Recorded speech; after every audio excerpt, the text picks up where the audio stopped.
अस्सलामुअलैकुम, आप देख रहे हैं समा। मैं हूं फवाज अली और मैं हूं सिद्रा मीर। बुलेटिन का आगाज करते हैं। मईशत खराब, बेड़ा गर्क हो गया, मुल्क तबाह बर्बाद हो गया। लीगी दौर के वजीर खजाना मिफ्ता इस्माइल ने हमेशा ही मौजूदा हुकूमत को कड़ी तनकीद का निशाना बनाया।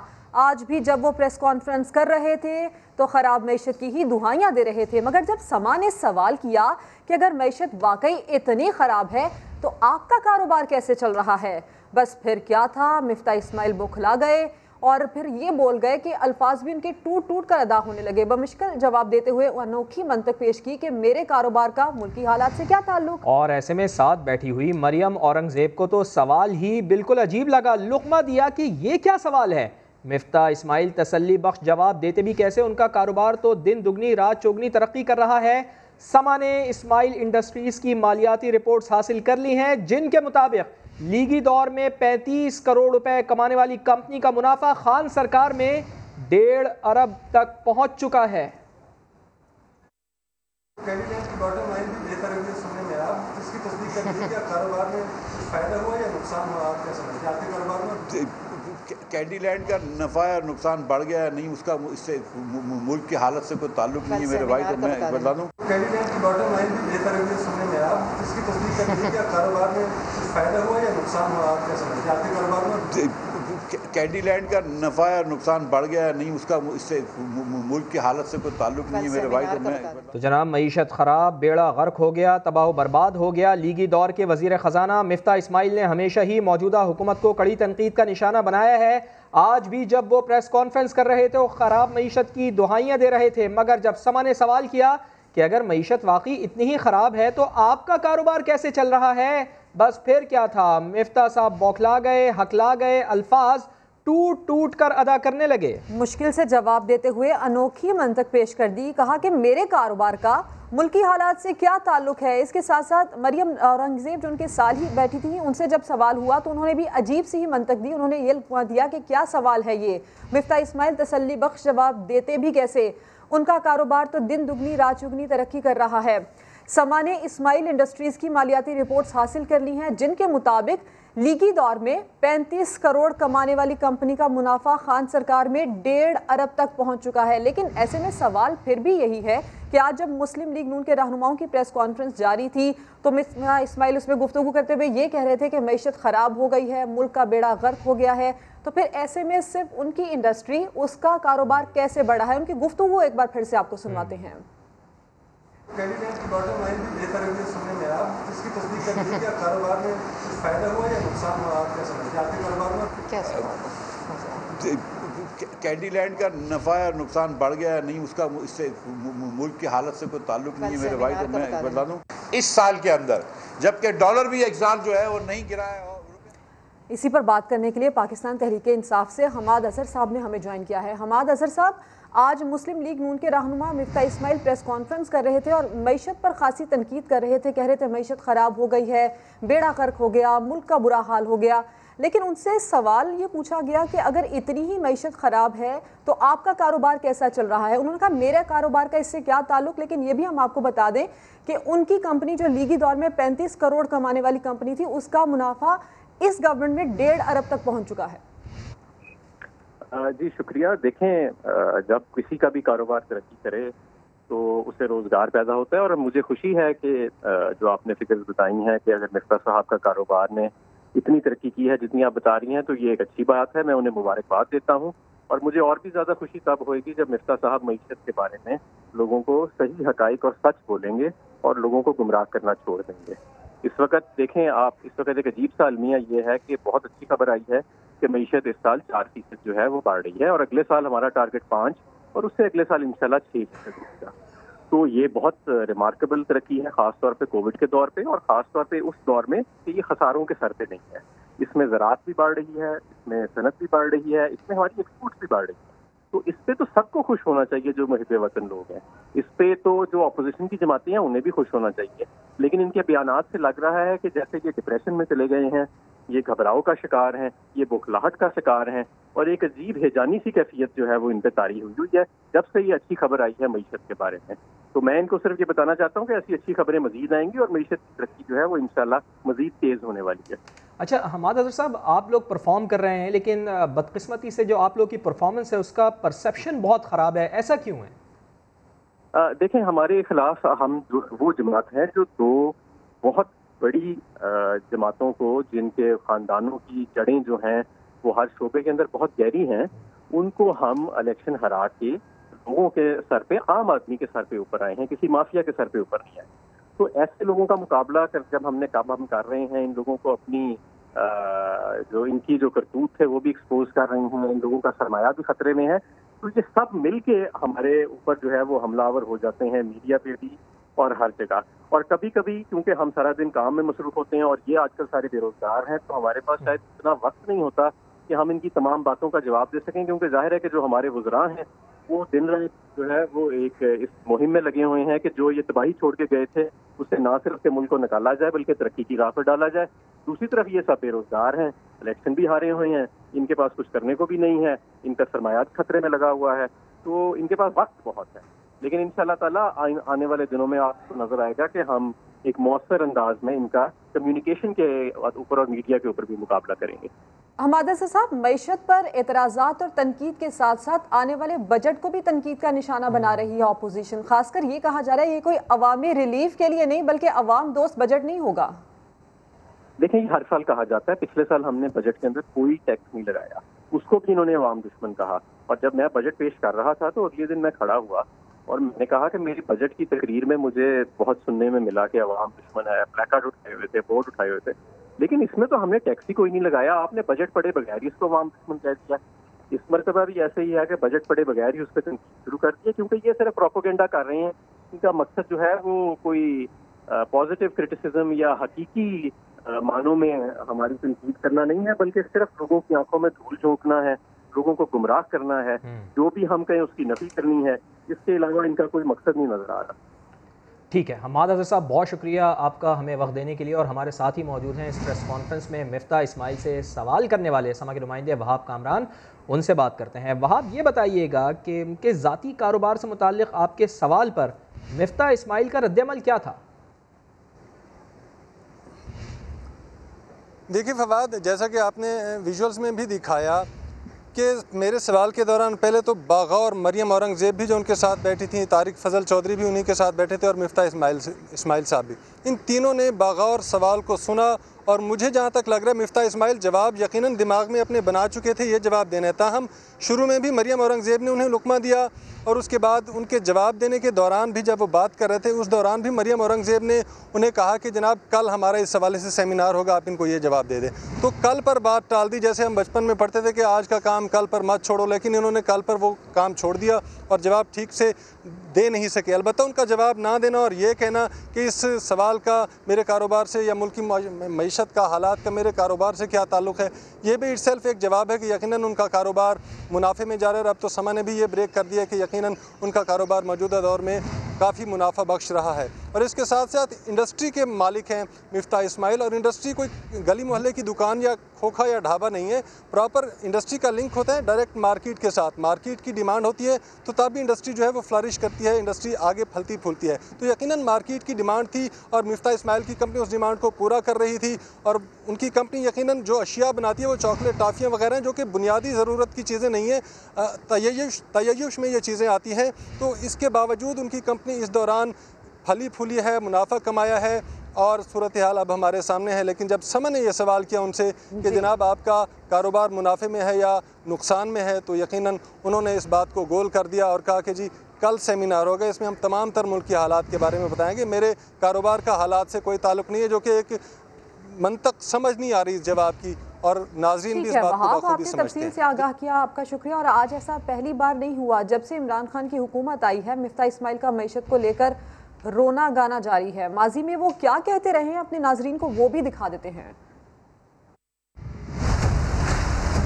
हुकूमत के एक वजीर ने हुक्म सरजद किया था कि मईशत की जो ग्रोथ है 3 तक भी नहीं पहुंचा है, इन्होंने 4 दिखाया नंबर, तो इसका मतलब है कि मईशत नहीं चल रही, मईशत के अंदर गिरावट आ गई है, मईशत के अंदर तनज़ुली आ गई है। कैंडिडेट की बॉटम लाइन भी बेहतर हुई सुनने में आया, जिसकी तस्दीक कर दी, क्या कारोबार में कुछ फायदा हुआ या नुकसान हुआ, आप क्या समझते हैं? कैंडीलैंड का नफ़ा या नुकसान बढ़ गया है, नहीं उसका इससे मुल्क की हालत से कोई ताल्लुक नहीं है मेरे भाई। वो हुकूमत सिर्फ लॉलीपॉप दे रही है।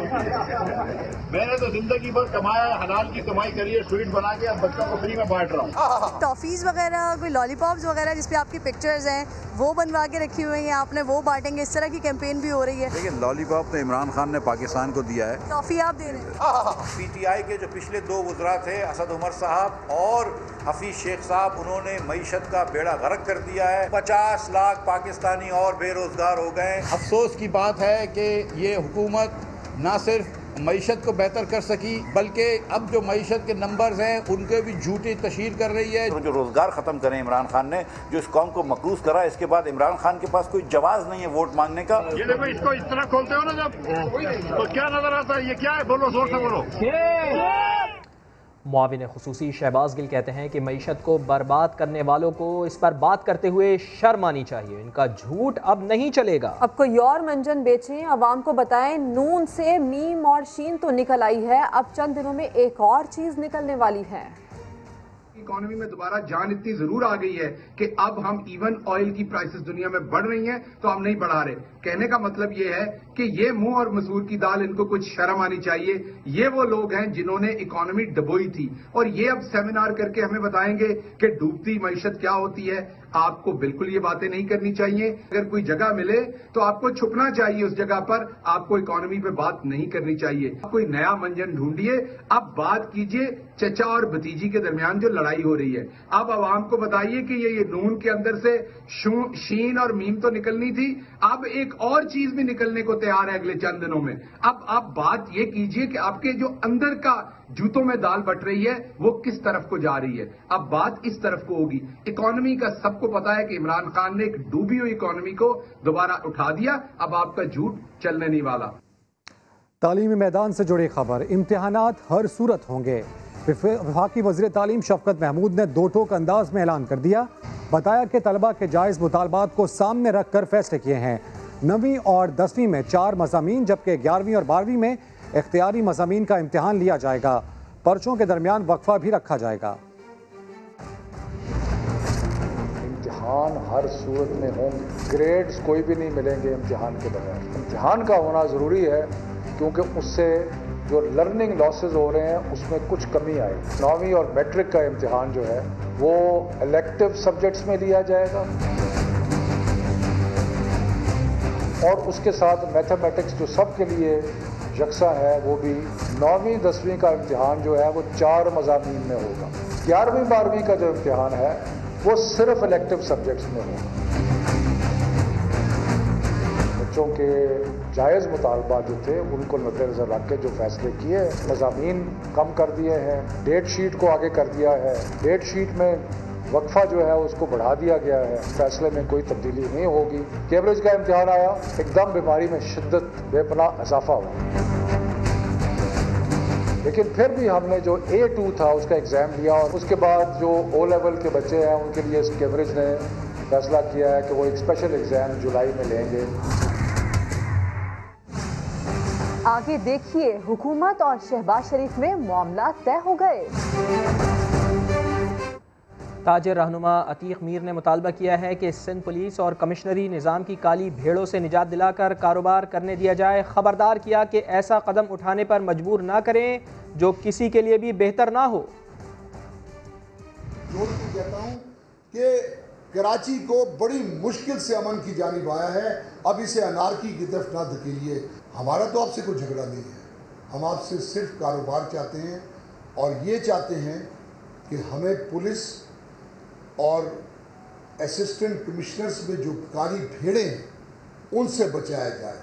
हम आपके मशकूर होंगे अगर आप हमारी बात मान लें, वरना हम वो कुछ करेंगे जो शायद हमें भी अच्छा ना लगे और शहर के लिए भी अच्छा ना हो।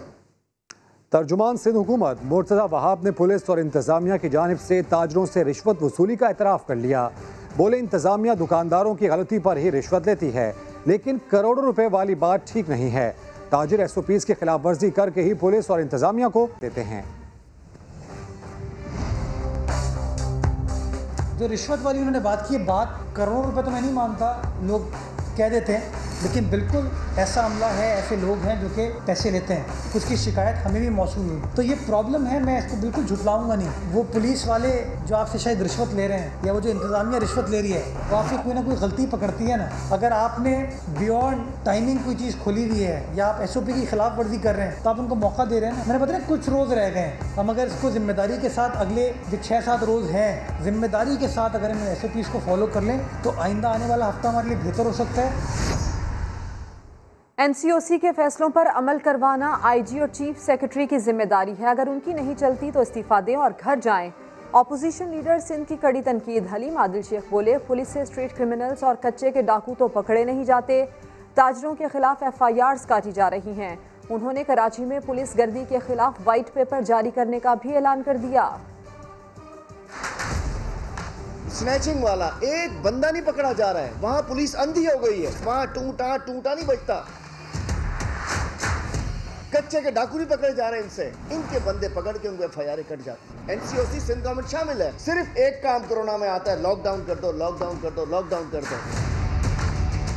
हम गवर्नर राज को सपोर्ट नहीं करते, लेकिन इनका मतलब गवर्नर राज से, चूंकि सियासी लोग नहीं है, इनका मतलब क्या है कि वफाक इंटरवीन करके हमें बचाए और वफाक अपना रोल प्ले करेगी। NCOC के फैसलों पर अमल दरामद कराना चीफ सेक्रेटरी साहब का और IG साहब की जिम्मेदारी है वफाक के नुमाइंदे के तौर पे। अगर आपकी नहीं चलती है तो CS साहब और IG साहब रिज़ाइन करके चले जाएं, और ये दोनों काम नहीं होते तो वफाक से अपील करते हैं कि चीफ सेक्रेटरी को, IG को फारिग किया जाए। एक वाइट पेपर जारी करने वाले हैं कराची में जो पुलिस गर्दी हो रही है उसके ऊपर, और ये नए कराची के पुलिस चीफ साहब हैं। मैं कहना चाहता हूँ, हम आपको जानते भी नहीं, मैं आप तो बिल्कुल नहीं जानता, आपका एक्शन बताएंगे कि आप आवाम की सपोर्ट के अंदर आए हैं कि या आपको अवार्ड मिला है IG सिंध के वाक़े के बाद पहला इस्तीफ़ा देने का। शुक्र खुदा का, कोरोना के मुस्बत केसेस की शरह 4% से भी नीचे आ गई है। मुल्क भर में मज़ीद 80 अफराद इंतकाल कर गए हैं। मजमूई अमवात 20,930 हो गई हैं। 24 घंटे के दौरान 1,843 नए केसेस रिपोर्ट हुए। अरहम खान की रिपोर्ट। वज़ीर-ए-आज़म इमरान खान ने ताजिक सदर के साथ मुश्तरका प्रेस कॉन्फ्रेंस में कहा, खित्ते के इस्तेहकाम में भारत का रवैया बड़ी रुकावट है। मकबूजा कश्मीर में 5 अगस्त के इक़दामात वापस लेने तक भारत के साथ तिजारत, कश्मीरियों के साथ गद्दारी होगी। वज़ीर-ए-आज़म ने खित्ते में तिजारत के फ़रोग़ के लिए अफ़गानिस्तान में अमन ज़रूरी करार दिया। ताजिक सदर ने कहा कि पाकिस्तान काबिल एतमाद दोस्त है, ताल्लुकात मजबूत बनाएंगे।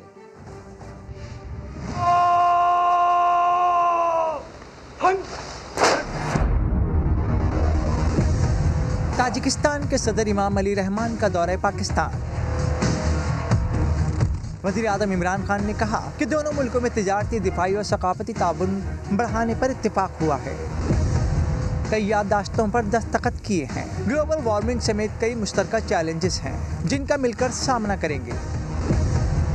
उन्होंने ये भी कहा कि अफगानिस्तान से अमरीकी इनखला के बाद दहशतगर्दी बढ़ेगी और ताजिकिस्तान से तिजारत बढ़ाने के लिए अफगानिस्तान में अमन ज़रूरी है।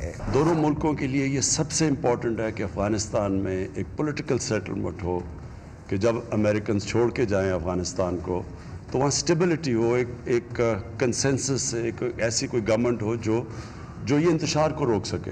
वज़ीर-ए-आज़म इमरान खान ने भारत के रवैये को खित्ते के इस्तेहकाम में बड़ी रुकावट करार दिया। अफ़गानिस्तान के अलावा हमारा जो हिंदुस्तान से ताल्लुकात हैं, वो बदकिस्मती से जब से उन्होंने 5 अगस्त 2019 में कश्मीर पे यूनिलैटरली एक कदम उठाया है और उसकी वजह से जो उन्होंने इंटरनेशनल जो लॉज की वायलेशन की है, यूनाइटेड नेशंस सिक्योरिटी काउंसिल उसकी जो रेजोल्यूशंस है उनकी वायलेशंस करके यूनिलैटरल जो कदम उठाए हैं, हमारे लिए बड़ा मुश्किल है कि उनसे ट्रेड नॉर्मलाइज करें।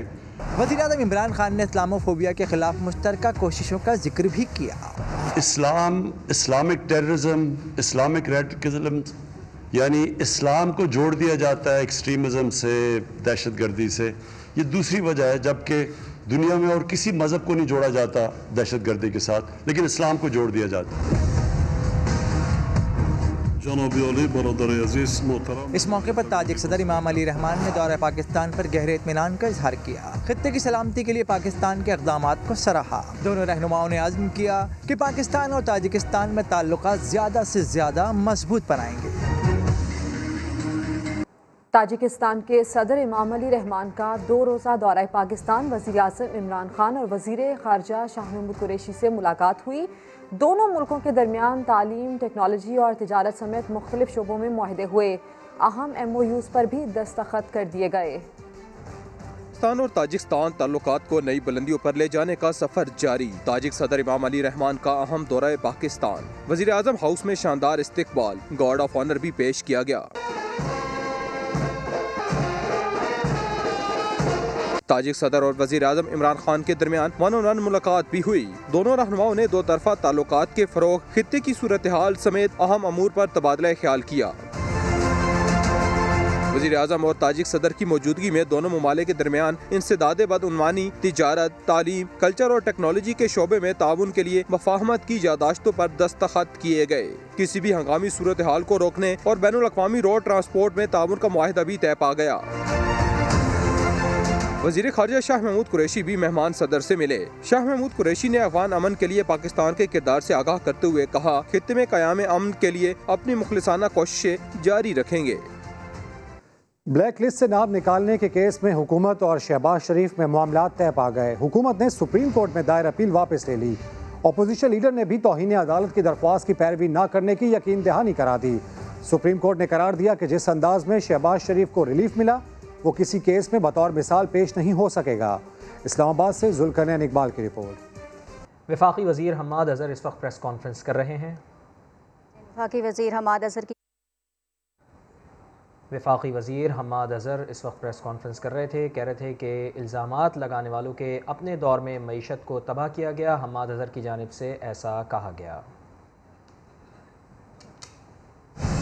कीमतों को पर लगाता कौन है, जानिए इसी बुलेटिन में। अखराजात में कमी के लिए IMF का दबाव या फिर कोरोना का बहाना। मौजूदा माली साल 650 अरब रुपए के मजमूई तरक्याती बजट में से 11 माह में सिर्फ 406 अरब रुपए ही खर्च हो पाए। असद उमर कहते हैं कि अगले माली साल में भी तरक्याती फंड्स का इस्तेमाल बड़ा चैलेंज होगा। तरक्याती मंसूबों में पेशरफ्त की सेटेलाइट के जरिए निगरानी की जाएगी। शकील अहमद की रिपोर्ट देखिए। हुकूमती अखराजात में कमी का मलबा एक बार फिर तरक्याती बजट पर गिरा दिया गया। वफाक ने साल 2020-21 के लिए 650 अरब रुपए का तरक्याती बजट रखा। जुलाई से मई के दौरान खर्च हुए सिर्फ 406 अरब रुपए, यानी तरक्याती बजट का 72%। सेहत, तालीम और मौसमियाती तब्दीली जैसे तरजीही शोबों के लिए दस्तयाब फंड्स भी मुकम्मल इस्तेमाल न किए गए। मौजूदा साल 650 अरब के फंड्स ही इस्तेमाल नहीं हो सके। आइंदा बरस के लिए 900 अरब का मुजव्जा तरक्याती बजट इस्तेमाल में लाने की क्या हिकमत अमली है? समा के सवाल पर वजीर मनसूबाबंदी और तरक्की असद उमर ने अपनी तरजीहात बता दी। 900 अरब रुपए की जो फंडिंग मिल रही है, इसको मुकम्मल तौर पे इफेक्टिवली यूटिलाइज करना एक चैलेंज है। बिल्कुल आपका दुरुस्त सवाल है। और अगर ये बिजनेस एज यूजुअल वाली अप्रोच से हमने काम किया तो या तो वो पैसा खर्च नहीं होगा या वो पैसा अच्छे तरीके से यूटिलाइज नहीं होगा। जुलाई से इसके ऊपर काम करने की ज़रूरत है। निज़ाम के अंदर बहुत सारी बेहतरी की गई है। सुपार्को की हमने प्रोजेक्ट उसके अंदर अब वो लाइव इस वक्त हमें अपडेट देना शुरू कर दिया है। हुकूमती वजाहत अपनी जगह, लेकिन IMF को इस साल तरक्याती बजट में 147 अरब कटौती की पहले ही यकीन दहानी कराई जा चुकी, यानी 30 जून तक 503 अरब रुपए तक के तरक्याती फंड्स खर्च करने का मंसूबा है। समा को हासिल दस्तावेज के मुताबिक 30 जून तक 218 अरब के 255 तरक्याती मंसूबे मुकम्मल हो जाएंगे। शकील अहमद, समा, इस्लामाबाद। बलूचिस्तान की हुकूमत वफाकी तरक्याती मंसूबों पर 40 अरब रुपए खर्च न कर सकी। रकम वफाक को वापस कर दी गई। अपोजिशन ने तहकीकात का मुतालबा कर दिया है। तर्जुमान सूबाई हुकूमत लियाकत शाहवानी कहते हैं बचत करना हुकूमत की आदत बन चुकी है। आपको बताएं कि बलूचिस्तान की हुकूमत वफाकी तरक्याती मंसूबों पर 40 अरब रुपए खर्च न कर सकी। रकम वफाक को ऐसी सूरत में वापस कर दी गई है। अपोजिशन ने तहकीकात का मुतालबा किया है और ऐसे में तर्जुमान सूबाई हुकूमत लियाकत शाहवानी ये कह रहे हैं कि बचत करना हुकूमत की आदत है। बांग्लादेश भारत और पाकिस्तान के बाद बना, आज दोनों से आगे निकल गया। GDP 9% तक चले गए। एशिया का उभरता हुआ सितारा बन गया। ये क्यों और कैसे हुआ, देखते हैं इस रिपोर्ट में।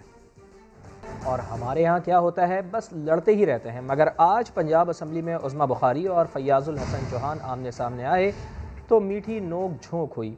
ज़रा आप भी देखिए। सिर्फ मैं ये दे रहा हूँ कि मैं और उज़्मा बुखारी साहिबा दोनों इकट्ठे खड़े होंगे मीडिया के सामने। पहले लेडीज फर्स्ट के मज़ाक या ना इज्जत एहतराम को करते हुए पहले उज़्मा साहिबा उज़्मा साहिबा ज़रा खुल के हमारी पार्टी के खिलाफ हुकूमत के खिलाफ बात करेंगी, फिर मेरी बात।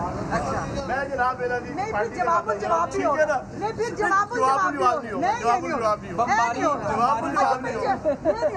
वो इस वजह से नहीं होगा। आप इकट्ठे क्यों नहीं करना चाह रहे? ये इस्तीफा दे दे हुकूमत से, आके मेरे साथ खड़ा होकर कर ले। ऑपोजिशन की तकरीर है भाई, ऑपोजिशन की प्रेस कॉन्फ्रेंस है। ऑफर करवाइए आप। मेरी बात, ऑफर बड़ी अच्छी इनकी, बहुत मेहरबानी, लेकिन गुजारिश सुन ले, इसलिए ये ऑफर आगे नहीं जा सकती क्योंकि एक सेक्रेटरी इंफॉर्मेशन ऑपोजिशन की जो है वो प्रेस कॉन्फ्रेंस करने जा रही है। अब अगर ये वजीर होके इस्तीफा दे के मेरे साथ खड़ा होके आ जाए तो मैं बहुत खुशी से बड़ा जनाब स्टेप नहीं बड़ा। आप अपने हक में बोल रहे हैं, आप अपने हक में बोल रहे दोनों। मैंने ऑप्शन क्या दिया, एक लेडीज फर्स्ट के हवाले से भी और एक मैं जाती तौर पे। चिकन माफिया की मनमानियां जारी हैं। मलीर में मुर्गी का गोश्त 360 रुपए, बंस रोड पर 450 रुपए में फरोख्त हो रहा है, जबकि शहरी परेशान हैं और इंतजामिया लंबी तान कर सो गई है। साद साबरी की रिपोर्ट देखिए। जैसा देश वैसा भेस तो आपने सुना होगा, लेकिन कराची में इस मुहावरे को चिकन माफिया ने जैसा इलाका वैसा रेट में तब्दील कर दिया है। कहीं 360 रुपए तो कहीं 460 रुपए, यानी मुर्गी के गोश्त की कीमत अब इलाका देखकर तय की जाती है। टीवी वाले जितना भी फोकस कर लें, बंस रोड पे कोई फर्क नहीं पड़ता। मैं तो लेने आया हूँ आज ही काफ़ी दिन बाद, तो आज पता चला कि 400 रुपये। मैंने चलो इसमें भी शुक्र अदा कर रहे हैं कि 400 रुपये तो आई। दुकानदार कहते हैं कीमत में कमी से तलब बढ़ी तो कुछ मुनाफाखोरों ने खुद साख्ता कीमतों पर फरोख्त शुरू कर दी। हम 360 रुपये बेच रहे हैं, ये इसमें हमें भी मुनाफा मिल रहा है तो बेच रहे हैं ना, ये अल्लाह वास्ते तो नहीं बेचेंगे। तो ये जो अब बेच रहे हैं 400 440, इन्हीं काली भेड़ियों की वजह से सारे मुर्गी वाले बदनाम होते हैं कि महंगी बिक रही है, महंगी बिक रही है। किसी की अपनी गाड़ी है तो सस्ता बेच रहे हैं, कोई गाड़ी लग रही है तो आरती दे रहे तो फिर महंगा दे रहे। कीमतों में अचानक इजाफे से शहरी भी परेशान हैं। कहते हैं कोई पूछने वाला नहीं। क्या कराची का कोई वाली वारिस है? महंगी थी तो कम ले रहे थे, अब नीचे आ गई, अल्लाह करे रुक जाए तो फिर सही हो जाएगा। मतलब इस शहर का कोई हाल नहीं है, कोई सुनने वाला नहीं है, सब ठेकेदार हैं यहाँ पर। कराची में चिकन माफिया की नाजायज मुनाफाखोरी धड़ल्ले से जारी है, क्योंकि कीमतें कंट्रोल करने वाले शायद किसी और ही काम में मसरूफ हैं। कैमरामैन राशिद इशरत और अली मुशर्रफ और साथी रिपोर्टर रिजवान आलम के साथ साद सावरी, समा, कराची। चिकन की कीमतों को पर लग गए, ये जुमला आप हर 2-3 महीने बाद सुनते होंगे, लेकिन आज हम आपको दिखाएंगे कि मुर्गियों की कीमतों को पर लगाता कौन है। समा के नुमाइंदे अरशद खान ने एक रिपोर्ट तैयार की थी, आइए आपको दिखाते हैं। 2 किलो की ताजा सेहतमंद मुर्गी सिर्फ 250 रुपए किलो। जी हाँ, 2 किलो की 250 रुपए। अगर मैं ये ऐलान करूं तो क्या आप यकीन करेंगे? नहीं भाई, मजाक कर रहे हो, यकीनन खराब होगी। कीमतों को पर लग रहे हैं, यही सुन रहे हैं बचपन से। ऐसा हो ही नहीं सकता, मैंने खुद खरीदा है 500 रुपए में।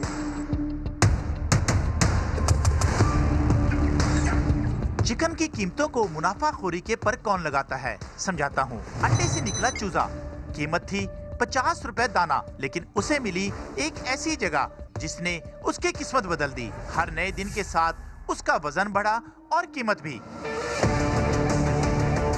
40 दिन तक उसने 150 रुपए का खाना खाया।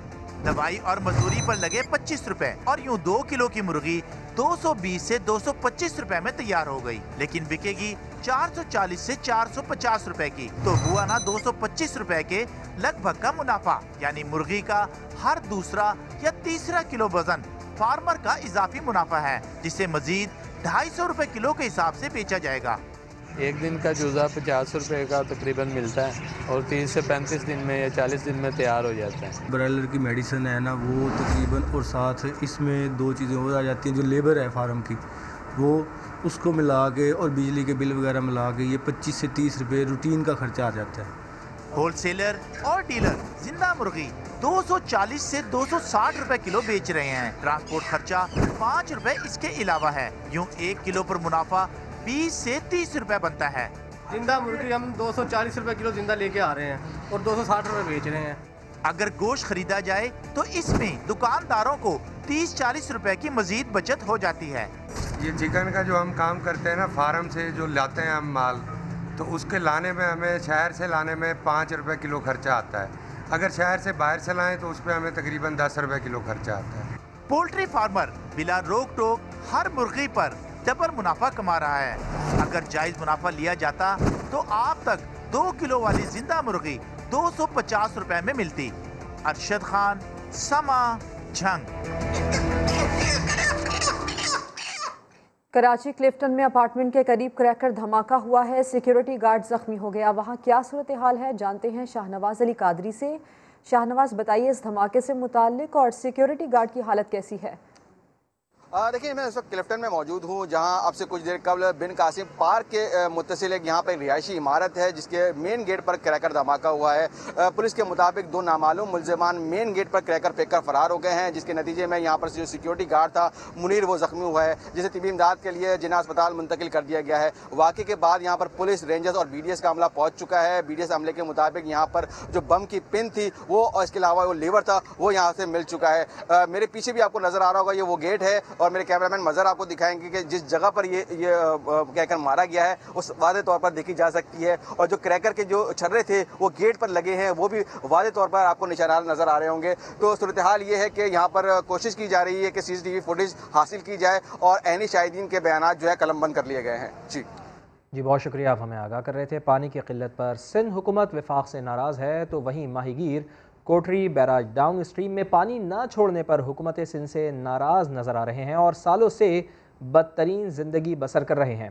हैदराबाद से इम्तियाज़ अली की रिपोर्ट। ये मनाजिर किसी रेगिस्तान के नहीं बल्कि दरियाए सिंध के डाउन स्ट्रीम के हैं, जहां अब पानी की मौजों की जगह रेत ही रेत नजर आ रही है। लोग रो रहे हैं, रब के हुजूर गिड़गिड़ा रहे हैं। ए मुझा परवरदिगार, तू मालिक कहीं, तू पूरे कायनात के हला सगी दो, मुझा परवरदिगार दरिया में बरकत अता फरमा। पहले की सूरत हाल ये थी कि ये जो माहीगीर थे ये पर्दा लगाकर और पल्ले का शिकार करती थी, इनकी बहुत सूरत हाल ठीक ठाक थी। कोटरी बैराज से डाउन स्ट्रीम में छोड़ा जाने वाला पानी माहीगीरों के रोजगार का जरिया है, मगर बरसों बाद भी बैराज से पानी नहीं छोड़े जाने से हजारों खानदान गुर्बत की लकीर से नीचे जिंदगी गुजार रहे हैं, शदीद माली परेशानियों और फाका कशी का शिकार हैं। ये हमारी कश्तियाँ खड़ी हुई हैं, यहाँ पे देखो सारा पानी सूखा हुआ है, रहती रहते रात दिन मेहनत करते हैं, इतना नहीं हमको मिलता है कि बच्चों को हम पेट पाल सके। दरियाए सिंध में डाउन स्ट्रीम में पानी ना होने से ना तो मछली का शिकार है और ना मजदूरी, ताहद्दे नजर बस रेत ही रेत के टीले हैं, जिनमें मुस्तकबिल की तस्वीर देखकर माहीगीर उदास भी हैं और परेशान भी। इम्तियाज अली, समा, हैदराबाद। इस साल हज होगा या नहीं, सऊदी अरब की हुकूमत ने अभी तक कोई ऐलान नहीं किया है। सेक्रेटरी मजहबी उमूर ने कौमी असम्बली की कायमा कमेटी को ब्रीफिंग में कहा कि पाकिस्तान की तैयारी जारी है। अगर हज हुआ तो अखराजात 8 से 10 लाख रुपए हो सकते हैं। तो यानी कि अभी ये वाज़े नहीं है कि हज होगा या नहीं। सऊदी हुकूमत ने ताहाल कोई फैसला नहीं किया है, लेकिन पाकिस्तान की तैयारियाँ जारी हैं, ये कहना है मजहबी उमूर का। और इसके साथ साथ सेक्रेटरी मजहबी उमूर ने यह भी कहा है कि अगर हज हुआ तो अखराजात 8 से 10 लाख रुपए हो सकते हैं। आज़ादी इजहार राय की आड़ में जो मुंह में आए बोल देने की इजाज़त नहीं दी जा सकती। सुप्रीम कोर्ट ने वाज़े कर दिया है। जस्टिस शौकत अजीज़ सिद्दीकी की बरतरफी के खिलाफ अपील पर समाअत के दौरान जस्टिस उमर अता बंदयाल ने रिमार्क्स दिए हैं कि अवामी फोरम पर अदलिया के खिलाफ तकरीर करने वाले आज उसी अदलिया में वापसी की कोशिशें कर रहे हैं। सिद्दीकी साहब को ये भी बताना होगा कि हसास इदारे के ओहदेदार 3 मरतबा उनके घर क्यों आए।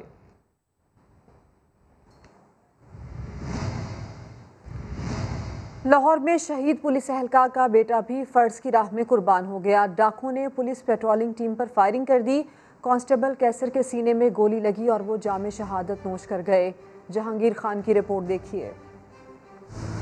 शहीद का बेटा भी शहादत के रुतबे पर फाइज हुआ। कांस्टेबल कैसर डाकुओं की गोलियों का निशाना बना। 24 साल कैसर थाना सुंदर में तैनात था। डकैती की इत्तला पर पेट्रोलिंग टीम के हमरा मोहलनवाल के इलाके में पहुंचा तो यके बाद दीगरे 3 वारदातें करने वाले डकैत गिरोह ने पुलिस पार्टी को देखते ही फायरिंग कर दी। 15 की कॉल हुई, उधर गए तो आगे से डाकुओं ने फायरिंग कर दी, तो संभलने का मौका नहीं मिला, ये फायर करने लगे तो आगे से इसे फायर लग गया। वही हमारे हीरो थे, इंशाल्लाह उनके नक्शे कदम पर चलते हुए मेरी भी जान चली जाए तो कोई मसला नहीं इस मुल्क की खातिर। शहीद कांस्टेबल के वालिद अल्लाह दित्ता 2011 में दाता दरबार के करीब होने वाले बम धमाका में शहीद हुए। गुस्सा का कहना है कि शहर का अमन खराब करने वालों को कैफे किरदार तक पहुँचाया जाए। मेरा मुतालबा इन्हें पकड़ के शरेआम इन्होंने गोलियां मारियां जा। पुलिस हुक्काम का कहना है कि मुलव्विस मुल्जिमान को गिरफ्तार करने के लिए टीम तश्कील दे दी गई है। शहीद का खून रायगा नहीं जाएगा। कैमरामैन लियाकत बशीर के साथ जहांगीर खान, समा, लाहौर। उधर खैबर पख्तूनख्वा में जामियात के अंदर एहतजाज के 22 तलबा ऑनलाइन तालीमी सिलसिले से महरूम हो गए हैं। मुलाजमीन का एहतजाज 7वें रोज़ भी जारी रहा। राहम यूसुफजई की रिपोर्ट।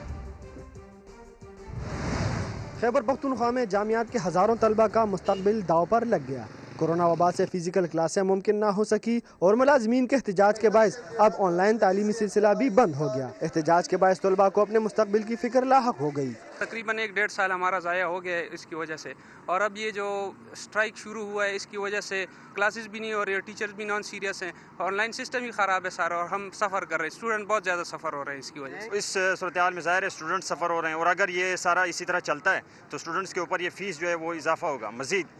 अब भी दुगना जो है वो पिछले 2 साल के अंदर उन्होंने इजाफा किया है, लेकिन अब इससे भी ज़्यादा अगर वो बढ़ाएंगे तो स्टूडेंट बर्दाश्त नहीं कर पाएंगे। दूसरी जानब यूनिवर्सिटी के अंदर मुलाजमीन के एहतजाज का सिलसिला 7 रोज़ से जारी है। हुकूमत की जानिब से मसाइल के हल के लिए बनाई गई कमेटी को भी मुलाजमीन ने मुस्तरद कर दिया है। ये वही कमेटी बनी है जिन्होंने ये लेटर जिनकी वजह से ये इशू पैदा हुआ है, और वही 5 के 5 उसमें बैठे हुए हैं, तो उसमें कैसे इंसाफ हो सकता है। जो काम हमारे वो हम कर रहे हैं, तो उसके सिले में अगर हमें मराहत नहीं दी जा रही है, हमारे मुतालिबात को नहीं माने जा रहे हैं, तो हम मजीद क्यों काम करें। मुलाजमीन का मुतालबा है कि वाइस चांसलर पेशावर यूनिवर्सिटी के इस्तीफे, तलबा फीसों में कमी और अलाउंस की मुकम्मल बहाली तक एहतजाज का सिलसिला जारी रहेगा। कैमरामैन असद अली के साथ राहम यूसुफजई, समा, पेशावर। एक बार फिर से बात करते हैं मुस्लिम लीग नून के रहनुमा की प्रेस कॉन्फ्रेंस की। मईशत खराब, बेड़ा गर्क हो गया, तबाह बर्बाद हो गए। लीगी दौर के वजीर ख़जाना मिफ्ता इस्माइल ने हमेशा ही मौजूदा हुकूमत को कड़ी तनकीद का निशाना बनाया। आज भी जब वो प्रेस कॉन्फ्रेंस कर रहे थे तो ख़राब मईशत की ही दुहाइयाँ दे रहे थे, मगर जब समा ने सवाल किया कि अगर मईशत वाकई इतनी ख़राब है तो आपका कारोबार कैसे चल रहा है, बस फिर क्या था, मिफ्ता साहब बौखला गए, हकला गए, अल्फाज टूट कर अदा होने लगे। बमुश्किल जवाब देते हुए अनोखी मंतक पेश की कि मेरे कारोबार का मुल्की हालात से क्या ताल्लुक। साथ बैठी मरियम औरंगजेब को तो सवाल ही अजीब लगा, लुकमा दिया कि ये क्या सवाल है। मिफ्ता इस्माइल तसल्ली बख्श जवाब देते भी कैसे, उनका कारोबार तो दिन दुगनी रात चुगनी तरक्की कर रहा है। समा ने इस्माइल इंडस्ट्रीज़ की मालियाती रिपोर्ट्स हासिल कर ली, जिनके मुताबिक लीगी दौर में 35 करोड़ कमाने वाली कंपनी का मुनाफा खान सरकार में 1.5 अरब तक पहुंच चुका है।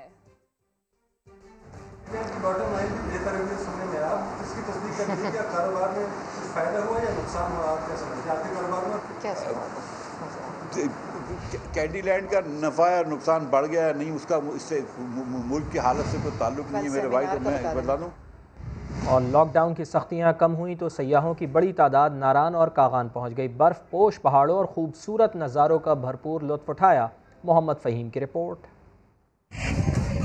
लॉकडाउन में नरमी और मैदानी इलाकों में गर्मी, सयाहों की भी शुरू हो गई सरगर्मी। घर वालों के साथ नारा पहुंचने लगे, बर्फपोश पहाड़ों और ग्लेशियर से लुत्फानंदोज होने लगे। कहते हैं एक बार दरियाए कुनहार का तिलिस्माती मंजर देखने जरूर आए।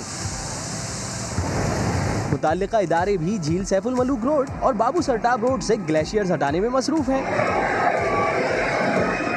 होटल मालिकान भी खुश हैं, कहते हैं हुकूमत ने सयाहत की इजाज़त देकर सैकड़ों लोगों को बेरोजगार होने से बचा लिया।